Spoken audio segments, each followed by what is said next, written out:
Valentine's Day! It's become too commercial. Like Christmas, it's lost all meaning. Flowers, jewellery, creepy yet tasteful lingerie. When did these hollow tokens become gestures of love? We need to take things back. Back to basics. Back to its roots. Back to ancient Rome. See, the Romans used to have this 3-day festival called Lupercalia. It was a bit like Reading and Leeds, but with more booze, more sex, and more animal sacrifice, which wasn't cruel because the Roman men, who were quite resourceful, would then use the animal hides to whip the women.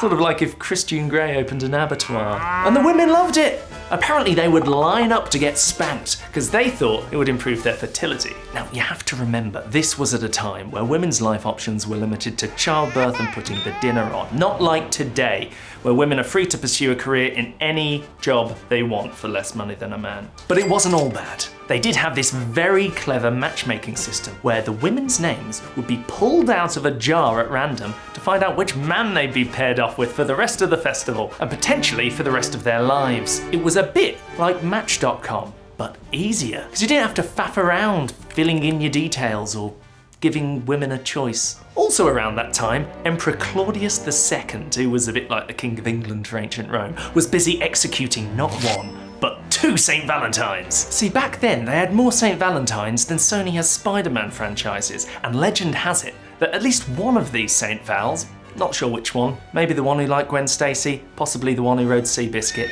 was marrying soldiers to their wives in secret against the Emperor's wishes. So the Emperor had no choice but to chop his head off, which the Catholic Church thought was a little bit harsh, so they decided to make Val a martyr and declared February 14th St. Valentine's Day. But this caused a calendar clash because it fell smack bang in the middle of Lupercalia, and you couldn't go to both. So the church decided to kill 2 birds with 1 animal hide and combine the 2.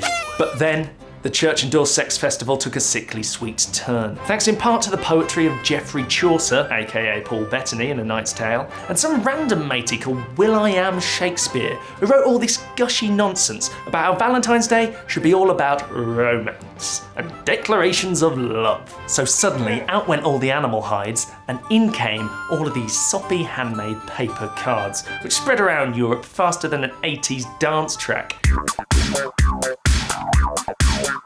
And if that wasn't bad enough, along came the Industrial Revolution to monetize it all, turning it into the soulless, mass-produced $18 billion industry it is today. So this Valentine's Day, if you really want to show that special someone just how much you care, forget the flowers, forget the cards, get down to your local butcher's, pick up a carcass, and gently beat your meat against your lover's head in the true spirit of Valentine's Day.